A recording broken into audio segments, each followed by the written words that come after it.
Marami nagtatanong sa akin, ano ba daw mapapala ako sa pagmamotor? Baka lang maaksidente ako, masugatan lang ako, gastos lang, di ba pa?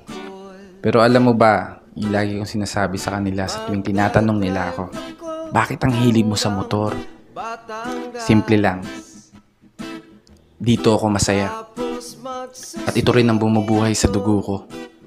Lalo na sa mga panahon na tila bugbog ka sa problema, stress, marami kang iniisip na kung ano-ano. Lalo na kapag nalulungkot ka. Pagmamotor ang isang pinakamabisang paraan para lahat ng dinadala mo tuluyang gumaan. Bars. Kaya munting paalala para sa lahat ng mga kapatid na motorista na patuloy sumasabay sa hamon ng buhay.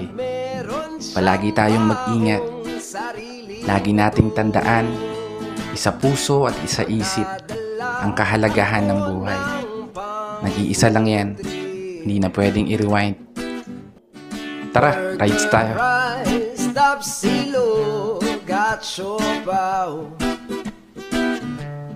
Magdadrive